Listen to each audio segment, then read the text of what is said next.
into the latest edition of ESPN SC. I'm Dan Thomas, joined in the studio by Stevie Nicol. International football kind of dominates everything at the moment. That's where we start today's show. Hungary in action against England, the opening round of their Nations League games. And it would be Hungary who'd win by 1-0. That goal coming in the 66th minute from the penalty spot. Pen for you, Stevie? Well, usually against England, I don't care whether it is or it isn't. But on this occasion, even I wouldn't have given it. Wow, goodness me. For more on this game, let's welcome in show Jan Arga Fjortoft. Naden Manua joins us as well. Naden, what would you like to say about this match? What would I like to say? I think we'll go more in depth when we talk about the Nations League as such, but I really enjoyed the game after Hungary scored. And I've got to say as well, I'm with Steve, I don't think that's a penalty. It seems to me like the type of thing where, you know, someone's shielding the ball out of play or like for a goal kick, that sort of thing. And you just you see the game in a different manner, so I didn't understand the penalty, but it was good. And I think in some ways, after that, you know, you saw Hungary fighting for their lives and for England throwing on extra players, throwing on like more attackers and so on to be able to try and score. So it made for like an entertaining climax, because I'll be honest, before that, it really wasn't the best. But like I say, with this Nations League concept, obviously timing is an issue, but it makes for more competitive games, and I think that was definitely a case that we saw that today. Jan? Yeah, I follow that. I think that, like been said, we're going to talk about how many games you could play after 70 games. For some of them, it's quite interesting that the top 6 teams in Europe didn't win this first round. I mean, something to do with the intensity. But the penalty, well, it gave him a chance for the Hungarian to go down, didn't he? Should it be a penalty? I'm not sure, but you see that sometimes being given. And then Szoboszlai had a chance to make a big win for Hungary, and everybody knew in this group with Hungary, Italy, Germany and Hungary that Hungary will lead this group. I mean, everybody could see that happening. Stevie, what's Gareth Southgate got out of this? Nothing. Oh. Nothing. Not a thing. He got to see Jared, well, no, nothing. No? I mean, Jared Bourne would get something out of it, because the next time he steps on the field in an England jersey, he'll be a lot calmer, and I'm sure he'll do better than he did in this game. But other than that, same for Justin as well, obviously. There's absolutely nothing that happened in this game that he didn't know before he started the game. Nothing. Zero. Do you agree, Naden? Well, I suppose in some ways he's given 2 more caps out. I think that means he's given maybe 50 plus debuts to players since he's been in charge. And to see Justin play and Bowen play, obviously they didn't have the best games possible. But it's, you know, it's a bit of experience, especially playing in Budapest in, you know, an empty stadium. 20,000 fans within it. So it's a tough one. I think they're on a 22-game unbeaten run, and that, I think, would have mattered to those players. It would have mattered to the manager. But the fact is, you know, everyone's essentially leaving the field. They're healthy. They've got another few games to go. And they know that, you know, in the grand scheme of the Nations League, this isn't like the final nail in the coffin. It's just the start. So, you know, he understands it's an honour to represent your national team, to coach your national team and the like. But I guess he'd rather have had the players have more time off, because as well, in this sort of period that we're going to see, you know, most teams play fewer games than this in a major competition. So for them to be playing 4 at the end of a season like they have done, you know, it's a strange spot. But for Gareth, I guess it's just on to the next game now. Elsewhere in the group is Italy against Germany. Italy would open the scoring after 70 minutes. Nice wing play, Steve. I know you were impressed with the youngster that came on. Well, it was like an old-fashioned winger, one-on-one, get after it, drop the shoulder, bit of pace, and a beautiful ball across for Pellegrini. Yeah, Notto then finding Pellegrini to make it 1-0. However, the lead didn't last long, as Joshua Kimmich would get the equaliser to make it 1-1. So it's a point apiece. Hungary, Jan said, top the group as everyone expected. Jan, what did we learn today from a German perspective? I think I've learned a lot since Hansi Flick came on. He has now had 10 games, won 8 of them, 2 draws. It was an interesting game today, actually. It was quite a good game. Gnonto, the 18-year-old that Stevie mentioned, who did a perfect winger, came on, 18-year-old, made his debut from Zurich, and he played very well. But I like this German team. I think that Germany got something going on now. They've been down for a while. I think that they won't be favourites at the World Cup, but they've got something there. And if you see their squad, in the second half, they put them in a double substitution. They put on Kai Havertz and Gundogan. I mean, that shows quality. They look solid at the back with Süle and Rüdiger. Italy, well, they're not going to the World Cup, so I don't know what to say about them. They're in the Nation League. It's not very often that you have a group of players from right across the board collectively agreeing on one thing, but certainly the timing of these internationals seems to have everybody on the same page. Kevin De Bruyne, for me the National League is unimportant, the Nations League is unimportant, just glorified friendlies after a long and tough season. Fernando Santos, meanwhile, has come out, the Portugal manager, saying 4 games in the space of 10 days, I've never experienced this before, not even in a tournament. Louis van Gaal came out and said it's actually crazy that at the end of a season which players also had to play so many games in a short time due to the COVID virus, they still have to play such a series of matches. You want more? Here's Bernardo Silva. There are too many games. We start the new season in a month's time and I'm certain we're not going to be 100% ready. Van Dijk, meanwhile, came out and said we have no possibilities to change the Nations League schedule. Players should have input in that, I believe. De Bruyne then, just to wrap this up, also said we could talk about vacation or rest, but we have no say. We have a little more than 3 weeks of vacation every 12 months. The outsiders don't understand how a player feels after a season. There isn't any point in saying anything about it. Nothing will change anyway. He's spot on there, Nadim, isn't it? They can whine, they can moan, UEFA don't care. Yeah, that's exactly right. And also, maybe some of this is coming because we have a World Cup in wintertime. These sorts of things have happened and now people are trying to make changes. And it's a shame because I'll be honest, last year I thought one of the sort of best games that I saw, or series of games that I saw, were the semi-finals and the finals of the Nations League.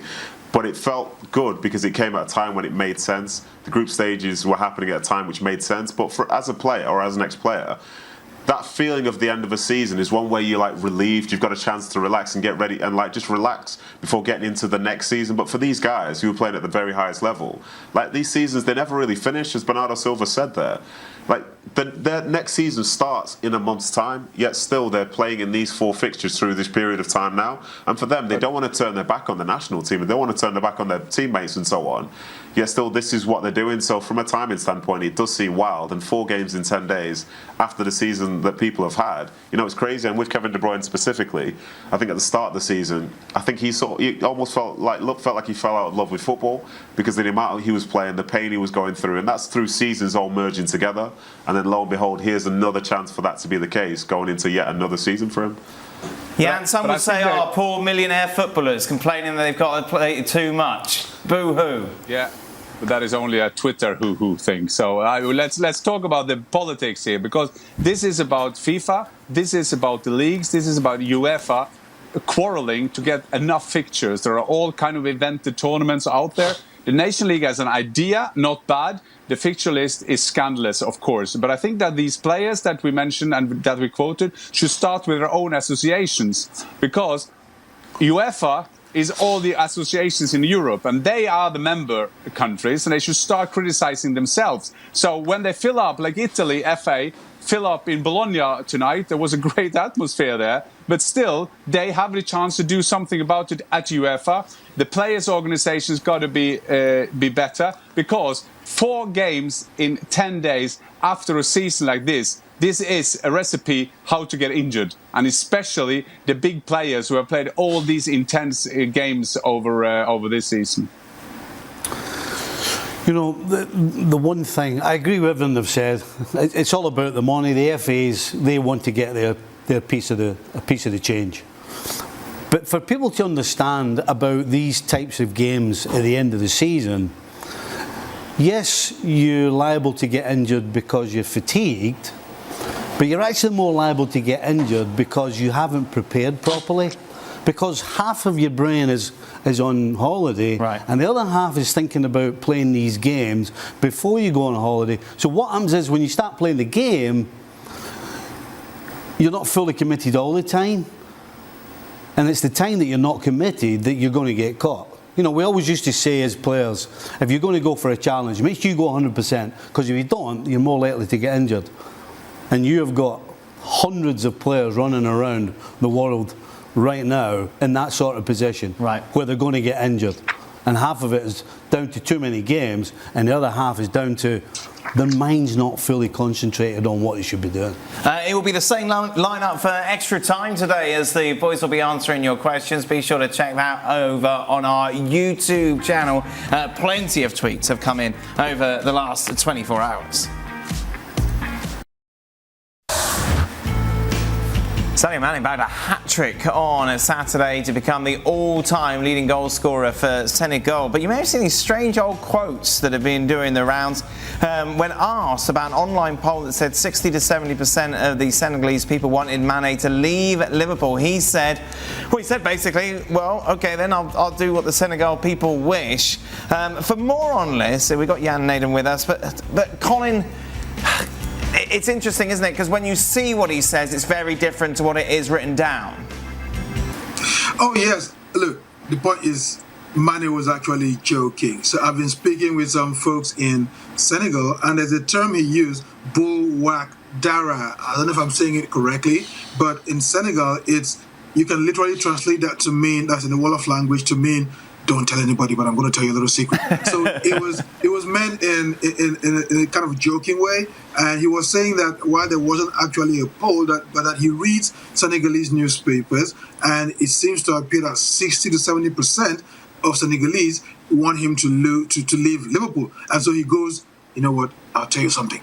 Just a little kind of like, this is between us, don't tell anyone, but maybe I'll do what they say, maybe not. So it was a joke, and then it gets blown out of all proportion, and all of a sudden it's like, he's listening to Senegalese people and he's going to leave Liverpool. Colin, are you surprised that we've got to this stage with regard to Mane's future and him looking to leave Liverpool?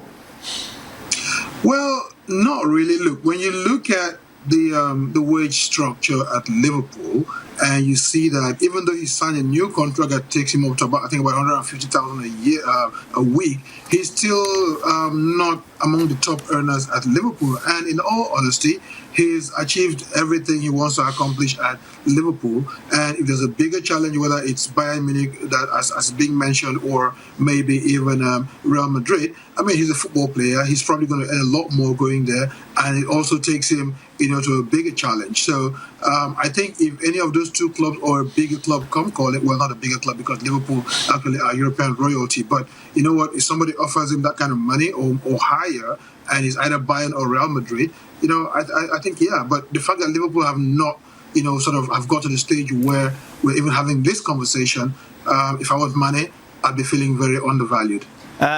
Online polls, obviously, you can take for a pinch of salt. You could have Manchester United fans, Manchester City fans, all clicking that they want him to leave. But let's pretend, Colin, that this in fact was true. That 67% of Senegalese people do indeed want him to leave Liverpool. That seems high. It is a bit high. I mean, again, like I say, he's accomplished everything he needs to accomplish at Liverpool. He's a Liverpool legend. He's broken all manner of records. So there's other opportunities for him to go and do things elsewhere. But if I were a Senegalese or if I were a Liverpool fan, I definitely would want Sadio Mane to stay at Liverpool. He's done great things there. He's been phenomenal for them, and it's a place where he's very comfortable. So maybe that might be the issue. Maybe he wants to go where, or maybe they want him to go where he'll be a bit uncomfortable and re-challenge himself over and over again. But he's still doing well for Liverpool. He's still doing well for Senegal. I mean, he just got a hat-trick today. So it's hard to think of what bigger challenge he might want to accomplish. He's won the AFCON. He's won the Champions League. He's won the Premier League with them. So maybe all that's left is just to win the World Cup. Yeah, and I remember when this story started to break, you were like, this isn't happening. This is rubbish. Are you surprised it's developed in the way that it has? I didn't say rubbish. I thought that Bayern Munich was used in this deal. I'm not sure, because in Germany they say that he and his entourage already agree with Bayern Munich.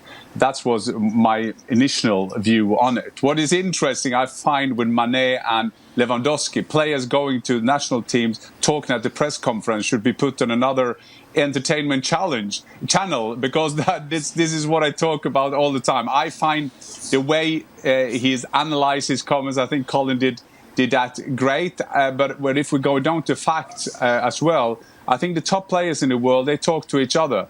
And we understand that Mane and Salah will earn around 7 to 8 million pounds less than Lewandowski in Bayern Munich.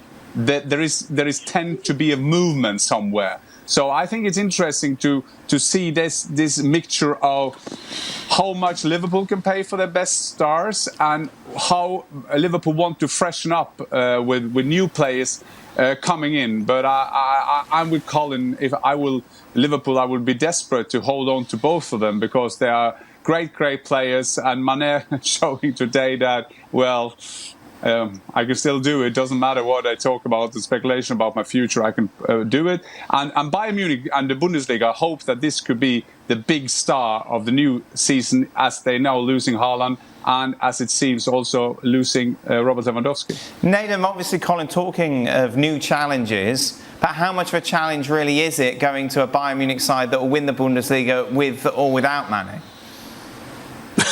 Well, I think it's a challenge because he has to prove himself. You know, come on, Dan. Don't be so much of a wind-up. You never know. Maybe next year will be the year. Maybe. In regards to that, you know, he's an established player at Liverpool, established in the Premier League. He's a Liverpool legend. He's a Premier League icon at this point. So for him, you know, if he does end up leaving, then going to Bayern Munich, it's great, all the stuff that he's done, but it's more a case of, well, what can you do for me now? And the expectation that exists at that club in terms of, you know, wanting to win everything, trying to win everything, being as good as they are, the eyes that will be on them domestically, the eyes that are on them internationally, and also the fact that, you know, if Lewandowski leaves and you're the guy that comes in, you know, there's going to be a lot of pressure put on you because Lewandowski has been one of the most iconic players in Europe for the past 5-6 years or however long it's been. So, you know, it would be a new challenge. It would be different. And, you know, it must be a great position to be in demand. You know, Liverpool want you to stay. Liverpool, one of the biggest clubs, if not the biggest club in the world. And then Bayern Munich saying they maybe want you as well. Clearly he's doing something right, so more power to him. And in the end, you know, I hope the decision he makes is one which he ends up being very, very happy with. And I'm sure that he'll have plenty more good years ahead because he doesn't even seem close to being on the decline, as we can see by the hat-trick today. I love the challenge word. It's great, isn't it? He's basically saying, I want more dough. Come on. It's got nothing to do with the challenge. How's it a challenge? I heard Craig last week talking about it. He's over there. It's a bigger challenge when you're at the top to stay there. Yeah. So just say it's about the dough. Right. It's about the money. Exactly. Come on. Just stop throwing in challenge. I will say though, he's been fantastic for Liverpool. He still is fantastic. But the truth is, Liverpool and 99.9% of every other club can't pay everybody 5 and 6 million. And so you have to make choices. And is this the right choice? It is the right choice in my opinion because, 6 months ago, a guy called Diaz came. So you know what? If you can't pay everybody 5 or 6, you have to decide who you let go and who you keep. And if you have Diaz moving straight into that spot, then that's why for me, if you can get the 40 million for Mane, then you do it. Meanwhile, Jan, Mane going to Bayern Munich. Where do we stand on Lewandowski? What's he up to? Robert Lewandowski, I don't want to use the metaphor of girls in a nightclub. No, Dan, don't use that again. No, I know. You were so shocked the last time because I think that reminded you of some nights out. But while Bayern have been flirting with Erling Haaland now for a year, and Robert Lewandowski has known about this the whole time. And that is kind of prepared himself now to go. He has said that before. He wanted to go to Real Madrid. He wanted to force that move, but now he's going for it. And his agent, Sahavi, when he says something, Lewandowski can say, yeah, that was my agent, and I didn't mean it that way, and so on and so on. But now, while he was with Poland now, he was so clear, I won't play for Bayern again. And Salihamidzic and Oliver Kahn, they're desperate to get a replacement in for him. Mane would suit the bill because they would then say he's good for the Bundesliga, he's a star player, he's a brilliant player coming to our club. But it seems that he would go to Barcelona, although we have problem in Barcelona. But Tevez, the president of the Spanish FA, say they can't afford it and maybe they have to sell De Jong and so on and so on. But I can't see Robert Lewandowski playing for Bayern Munich next season. I can't see how that could be done. I mean, not even you, Dan, after that metaphor I did last time, can kind of find a way to solve that. Yes, but back to your metaphor, what if I can't afford to buy any girls' drinks because I've spent it on De Jong or goodness knows Messi all back in the day?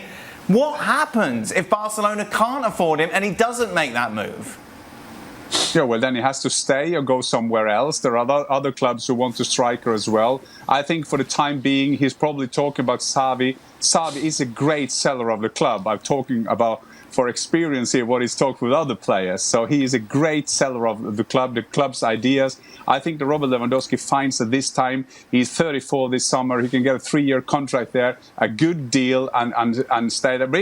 And it's a challenge to get Barcelona back. But if he won't get Barcelona, there will be other clubs who will take him out. I mean, it looks like the relationship, especially between Salihamidzic and Robert Lewandowski, is so wide down that you can't even buy a drink, not in terms of afford a drink. You won't even come to the bar. And so I think that Robert Lewandowski is history by Bayern Munich. Also interesting, some reports coming out, Colin, that Victor Ostermann could be a target for Bayern Munich if Lewandowski leaves. How highly do you rate him?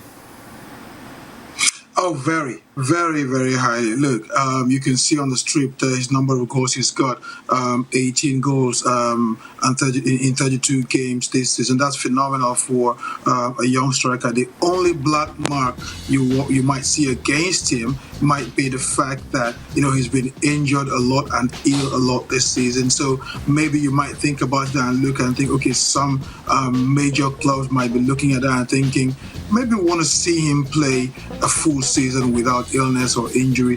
But in terms of talent, in terms of determination, in terms of application, in terms of just giving 100% to the cause, Victor Osimhen is a great striker. And maybe also the cost might also be a factor because what we understand is Napoli are holding out for about 100 million for him. So that might also discourage all but the most ardent of clubs. And if Lewandowski does get to leave Bayern, Victor Osimhen will be an option. I mean, we know clubs have been talking, likes of Arsenal, Man United and co have been, looking his way. So there's every possibility that he might not be at Napoli next season. I did get a chance to sort of, chat to him a little bit.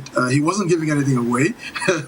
He's a crafty young one. He wasn't giving anything away, but it's obvious that, even if he's still at Napoli this season, I don't think he'll be there next season. Just, because of the way clubs have looked at him and approached him and all the way he's been everywhere and what he's been able to do. And if he goes ahead and gets a full season at Napoli next season and scores and delivers the same way he's delivered this season, we can be looking at maybe 30, 35 goals from him, and then it's just completely blow up. 100 million at that point will be cheap for him.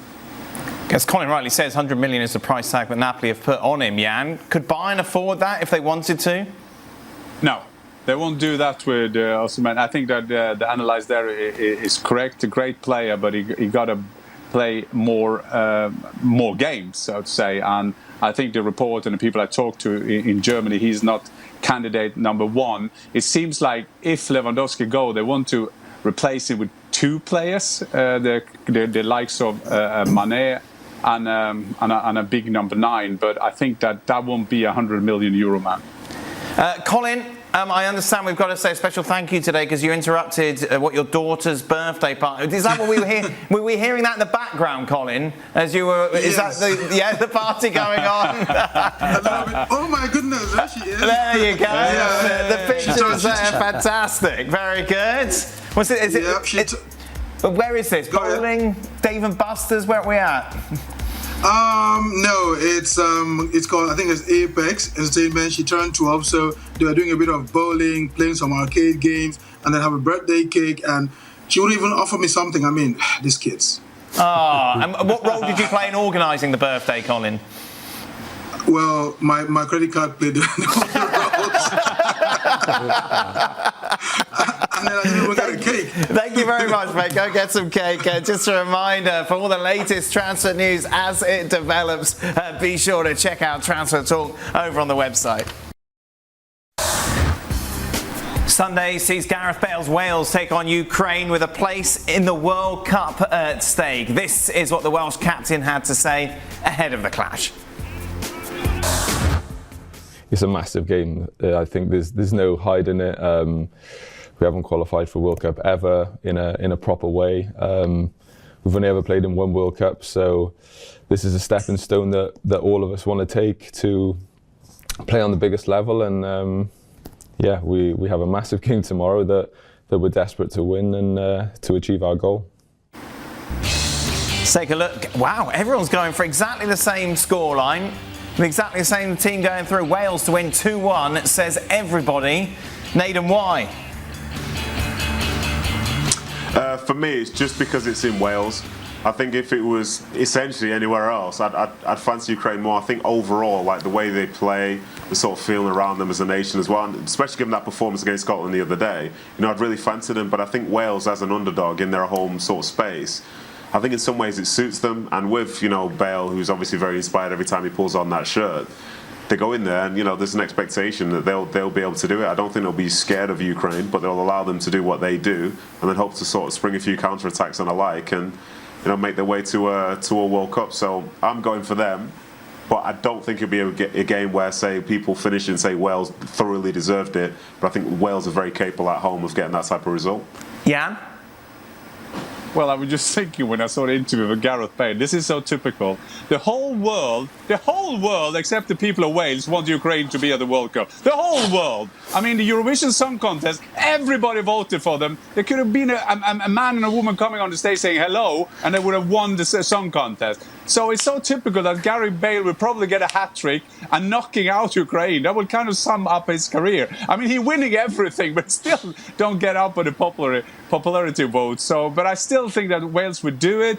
I think that you can't be as bad as Scotland did against Ukraine. That is not possible. So I think that Wales will do it. They got enough good players. They will have their little proud nation behind them, and they will go through to the World Cup. Jan, for those in the States who don't know what the Eurovision Song Contest is, how would you describe it? I will describe it that every state in USA had a singer going to Washington, having a big thing, and then all states will have a vote, and we have that in Europe, and everybody voted for Ukraine, everybody, and Russia was not in the competition for different reasons, or for one big reason. Stevie, Eurovision Song Contest or prediction? What do you want to talk about? Prediction. Go on. I'm pretty much with Needham. You go with Wales because they are at home. They've got a fantastic record at home. Haven't lost for a year, I don't believe. And they will get a lift from that crowd.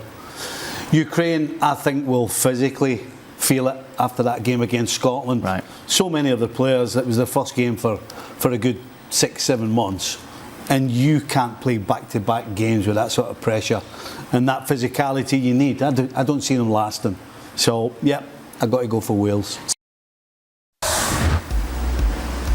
Carlos Tevez officially retired from football this weekend. Quite the resume as well. He won the Premier League title 3 times, once the Champions League as well, and 2 times winner of the Italian League with Juventus. Nathan, of course, you used to play with him at Manchester City. Oh, look at that.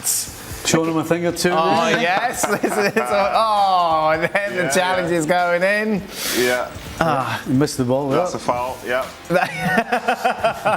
Missed it there as well, yeah. Oh, right. man. Yeah. Any Tevez tales for us? Obviously very much held in high regard regarding the City fans, considering he crossed from red to blue. Yes, he did, and that was such a significant time for City because we can look at their history. But that there, in terms of bringing over one of United's best players and making them blue, and then the billboard that was in Manchester, sort of antagonising all the United fans as well, was truly iconic. And with Carlos, I think one of the best things that I sort of found with him was it was his work rate, his desire. He wanted to match it, and off the field he was great because he was always trying to push to make things better. He wasn't just an on-the-field guy, he was an off-the-field guy as well, making sure the players and staff were all looked after. Like this, Carlos was the guy who I think it was either Christmas or the end of the season, instead of giving like staff money and stuff, I remember one time he bought them all like massive TVs, but it was still a nice gesture because he just wanted to give them something. And also my biggest thing, my only issue I had with Carlos Tevez was in a game when we beat Birmingham City 5-1. I thought I'd scored 2 goals, but he said one of them brushed off his foot. And because of that, he took it, and I think he was trying to go for top scorer in the Premier League. And instead of me having a nice career moment where I had a brace, he said that one of them was his, so even though he did nothing about it. So, he was an incredible player for City, incredible player overall, and a really, really nice guy. And, some of the stuff which we heard about him being spoken about under Mancini and the like, it just wasn't true. Carlos was a great teammate, and it was an absolute pleasure to play with him. Did he get the last touch, Naden? No, well, interestingly about this, here's my story. Over things like that, they don't look at the video. They say the two of you had to make a decision together, and Carlos said, "This is my goal." And me being little old me, I said, "Okay, fine, you take it then. It's all yours." So yeah, I just had to stick with one in the game instead. You crumbled, Naden. Massively. I hold my hands up. I did. He was 2 years older. He was Carlos Tevez, formerly of Man United, all that jazz. And I was just little old me, just sitting in this monochrome living room. So yeah, I had to say it's yours. Take it. Naden, thank you very much. Just a reminder, plenty of content over on our YouTube channel. Be sure to go to ESPN FC and subscribe. The US men continue their summer tour tomorrow as they take on Uruguay in Kansas City. And speaking ahead of the game is Eric Palmer-Brown and Tim Weir. What kind of opportunity does it provide for you guys, such a young team, to be able to play a team like Uruguay, who's been in the knockout stages at the World Cup each of the last 3 tournaments? I think it's going to be amazing. I mean, a lot of us are young, and we're still getting that experience against these high-level teams. So I feel like playing a team like Uruguay that has a lot of stars is amazing. For me, it's a dream come true. It's what I've always dreamed of, playing at such a high level against the best, and that's what this opportunity proposes. And yeah, we just have to, like I said, stay focused, stick to our game plan, and go out there with a lot of heart. Even though it's a friendly, we want to show that we can be serious about it and win. Yeah, like Tim said, these are the moments you dream of. Like as a kid, playing these games, playing these big moment games, and to go out there in Kansas City, it's going to be an amazing feeling to go show what we can do against a quality opponent. Greg Berhalter's already announced his starting 11 for the side. The most striking addition, Wes McKennie back for the first time, of course, since picking up that injury with Juventus. Casey Keller will be joining us on the next edition of the show to reflect on that game between the US men and Uruguay. Be sure to join us. That is it. That brings us to the end of today's show. Thank you very much for watching. Be sure to stay tuned, though. Naden is back, as is Jan. But the big revelation in extra time, spoiler alert, is how much Stevie paid for a birthday cake for his granddaughter. You wouldn't be able to guess it. Welcome into the latest edition of ESPN FC's Extra Time. I'm Dan Thomas. Stevie Nicol with us here in the studio. Naden and Jan also join us. What was that? It's a Saturday, isn't it? Saturday. Just trying to get the words out. It's a bit tricky. I learned something new about you today, Stevie. You don't like to eat outside. No. Why? I don't know. I don't like the flies and stuff. Right. Well, it's not always flies, is it? No, but it's just annoying. Oh. I don't mind having a beer outside in the sun. Right, but eating outside... But eating is too much. No, I don't like it. Naden, we had a lovely lunch outside, didn't we, that time? Oh, good times. Oh, it's amazing. Yeah, such good times. Oh. Bring it back. Bit more enthusiasm, Naden. That'd be good. Okay. Yeah, and with rumours of Jose Mourinho going to PSG, how can anyone associated with PSG think that Jose will play the kind of football Mbappe and Messi expect? What is the play they expect, these 3 players? What is it? I'm not sure. I mean, now that Mbappe has taken all over, the head of sport, the new president, investor, owning everything, he could maybe think that you need a big man like Mourinho. Mourinho knows how to get the best out of the players, and so on and so on. So if they fire, and when they fire Pochettino, I'll guess Mourinho will be on the list. But knowing Mourinho, knowing Jorge Mendes, this is probably something that some way has come into the media, and we'll take it from there. I think I understand the Italian media say this is not true, so this is going to be continued. Jan, who were the 3 most impressive youngsters in the Bundesliga in the last year? Well, the usual suspects, and we do forget how young they are. I mean, Erling Haaland, still with some injuries, still managed to have a great season for them. Jude Bellingham can be as good as he wants. I mean, he could be number 6, number 8, and number 10. And he's a great lad as well, so he will be there. And I also will have an extra mention for Musiala. who came on today for Germany again. He looks like Bambi in one of those Disney films, but wow, he's strong when he got the ball on the pitch. And if I can take a candidate as on the sub bench, will be Schlotterbeck, the centre half of Freiburg, who has now gone to Dortmund. We will know a lot about him next season. He will be interesting to follow him taking another step and going to a club where he will get a lot of more mentions. Nathan, in the Premier League, which player caught your eye this year that you're looking forward to seeing if they continue to develop next season? To pick one player is quite difficult, so I'll kind of spread out a little bit. And I think the obvious one really for me is Luis Diaz. I think when he came in January, I thought he hit the ground running. I thought he was spectacular for Liverpool over the second half of the season, to a point where at times he felt like their biggest threat, and that's incredible considering Mane was there, Salah was there, Jota, Firmino, the works. So there's definitely him. But the one I want to mention is Conor Gallagher. I think seeing the season that he's just had at Crystal Palace, I thought he was very, very good for them. But he was just on loan, and he's on loan from Chelsea. So will he be playing in the Premier League next season for Chelsea, or will he have to go elsewhere to find some football again? And when he does, like, what sort of player will he be going into that second season? I think it makes for a really exciting time for him, and it's good to see that, essentially he'd be wanted. Clint Dempsey once said, how's your Clint Dempsey accent, Stevie? You know him better than any of us. I don't have a Clint Dempsey accent. He said, apparently, you don't know where I'm from, dog. I'm sure he didn't quite say in that tone. To Micah Richards, what's the funniest thing an opponent has said to you? Anything spring to mind? Well, I will do one. Go on. I can do. I did in the Premiership. I think that, people don't remember me for a lot of things, but I think they do remember me kissing Tim Flowers on the mouth. Yeah. There was a great photo of that, and that was me and Tim Flowers before a corner kick.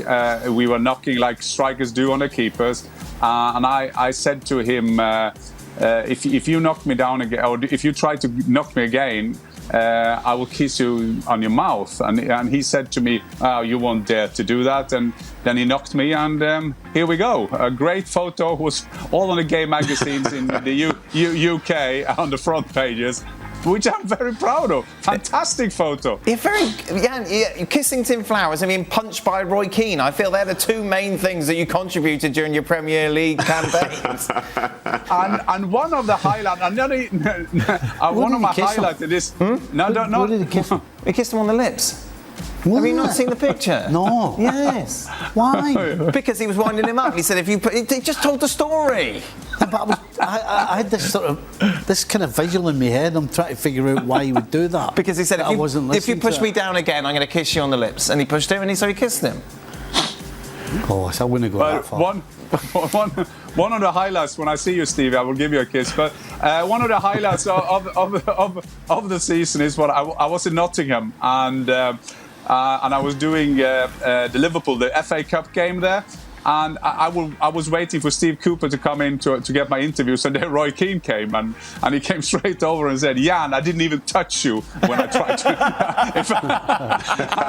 So that was a great comment. You have to be. That's brilliant. That's very good. Nathan? Yeah, do you know, I've got to say, in fairness, that Clint Dempsey thing, I think Micah and I were both at City at the same time when that happened, and Clint did carry himself like that. Like, if you did bump and barge him, he would kind of say, hey, you don't know me, but I'm like, yeah, but we're on a football field, nothing's really going to happen.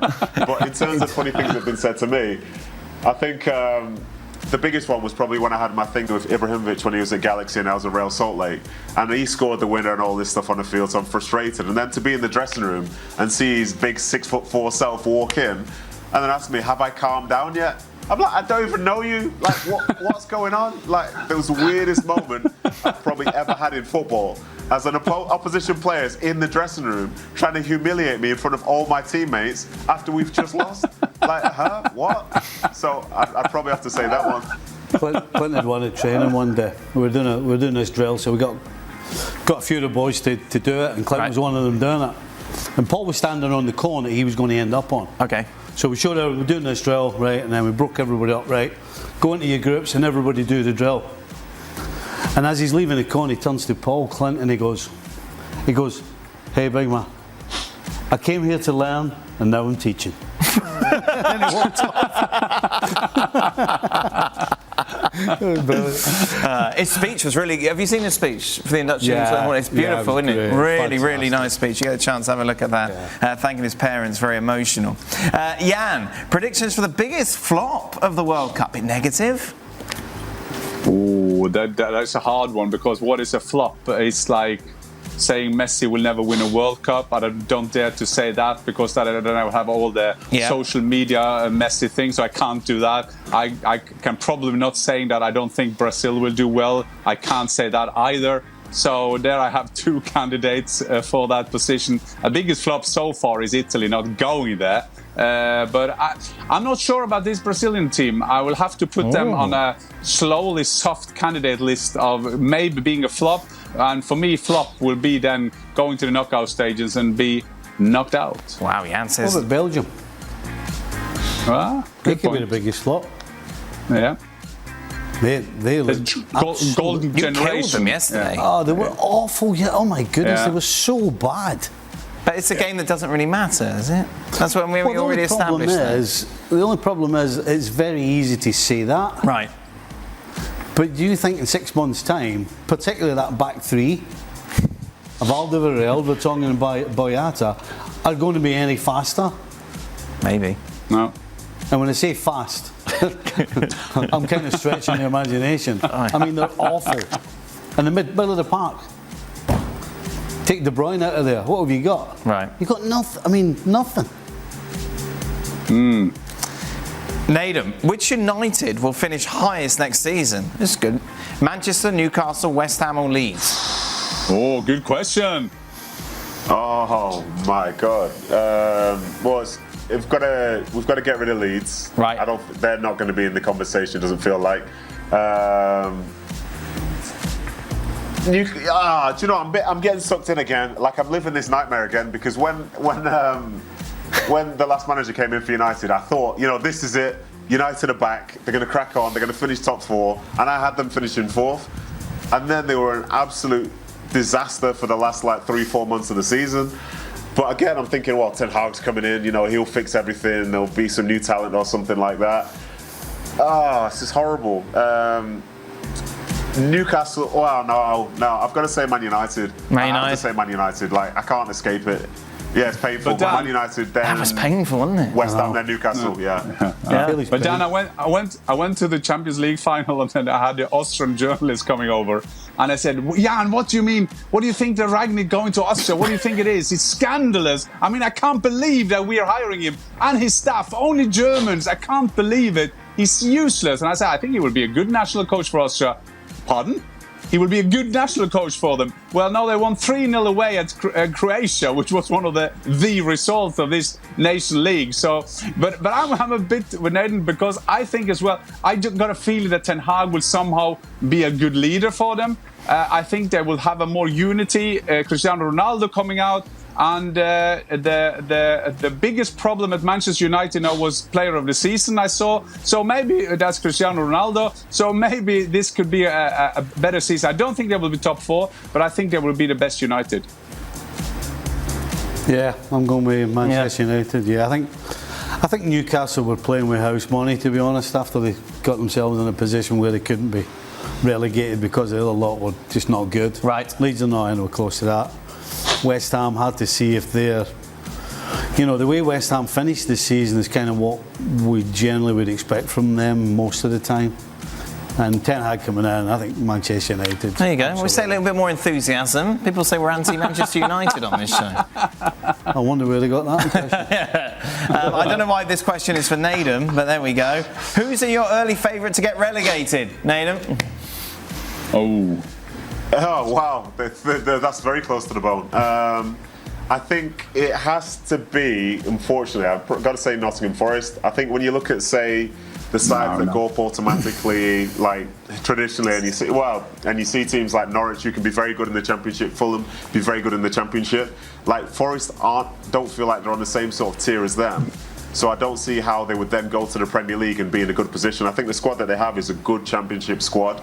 I don't think it's one essentially at this moment which will score enough goals and be able to sort of like not concede as many to be able to be competitive in the Premier League. But in Cooper, they've got a good manager, but again, he's unproven at the highest level. So I'm going to have to say them, but I'm more than happy to be proven wrong because I do have people who work for Nottingham Forest. You have people who work for Nottingham Forest, did you say, Nathan? I have my people work for Forest, yes, I've got a few peeps, yeah. I've got a few peeps, so hopefully they'll do well, but they're not playing, so yeah. There we go. Jan, do you agree, Forest? Well, I certainly don't hope so. I'm so happy that Nottingham Forest is back. I mean, when I grew up, when I was really, really into English football, Nottingham Forest was the team. I think that Steve Cooper will do brilliantly in the Premier League. They will be a fresh win. So I will go, they will stay in. I will say Bournemouth, Fulham, and I will say Southampton going down. Wow. Stevie, without Mane, does Liverpool stand a chance against City next season, particularly with Haaland filling the gap of missing striker? Well, as we said on the show, you know, if you're losing Mane and then you're either looking for somebody or you're playing a kid, and they've just signed a kid, Carvalho from Fulham, if you're relying on that, then you've got to say yes. Right. But that's not the truth. The truth is they've got Diaz to step into his shoes, which, from what we saw, ain't a bad second bet. So they do stand a chance? Absolutely, they stand a chance. Besides the striker, Nathan, since they signed Haaland, where should Manchester City look to improve to give themselves a better chance in the Champions League next season? The Champions League, that thing, yeah? That, looking for that one player that will just guarantee they'll win it. Yeah, I'm not sure about that. But I think in terms of who they are and what they want to be, with Fernandinho leaving, you know, they need somebody who's going to be able to play that sixth position, whether it's as a regular starter or as a backup. You know, there's talk that Gundogan's going to be leaving, so you'll be needing another significant number 8 like that as well. So yeah, just to name but those two players, and I'm sure there'll be other people in and around the squad who probably haven't played as many games this year as they wanted to, so they're probably looking to leave to try and find more football. So I think the pressing issue in my eyes is going to be in that midfield area. So if they can find one or two that can sort of fill the void that will be taken up by Fernandinho or elsewhere, then I think that's going to be key. What are you up to tomorrow, Nathan? What's the plans? What's the plan tomorrow? What day? Sunday. Well, interestingly, so Colin's daughter's birthday was on Thursday. It was my daughter's birthday on Thursday as well. Oh. And she was 5. One sec. Oh. Uh-oh. And look, I'm changing my background. Hey! There we go. Still no colour though, really. There you go. Wow. A bit vanilla. Wow. Oh, 5. Bit of colour in there. What was a special present, Nathan? What was the main gift? 5-year-old? No, just you know, I just let my wife use my credit card. That's the gift. That's the gift that keeps on giving. There you go, good. How about that? Nicely invested. Yeah, and why did you? What's the relevance of the teddy? I just want to be a part of an Eden's birthday party. I just want. This is my son. He's 28 now. His favorite teddy. He's nice, huh? Actually, my granddaughter's birthday party I was at on Tuesday as well. How much did you pay for your cake, Nathan? Yeah. I'll bet you never paid what I did. Yeah, to be fair, we've had 2 cakes this week, so yeah, maybe I did. Who knows? Was it 3 figures, Nathan? Oh no, definitely was not that. I can't afford those sort of prices. No. I'm only part-time. Seriously. Was it 3 figures at least for both of them? Make me feel better. Cumulatively. Make me feel better. Yes. I feel a bit better okay, now. Then, yes. Just not a lot, but better. How big is the cake? Because how much is it? What, about 180? No, it's like 200. Blooming heck, Stevie. It's like $200, isn't it? Was there money in the cake? I'm telling you. Wow. Seriously. What are you looking at me for? How do I know? Is it massive? No, it's put it this way.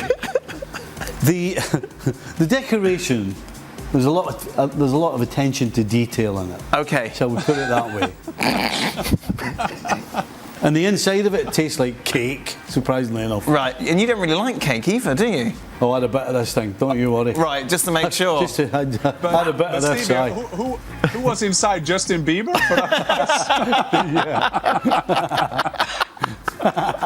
Craig. That is it. We are done. ESPN SC will be back on your screens tomorrow. When's the next birthday, Stevie? You got to cough up a cake for? It sets a precedent. Oh, I don't know. What? No, save some money. All right, we will be back tomorrow for more. Be sure to join us then.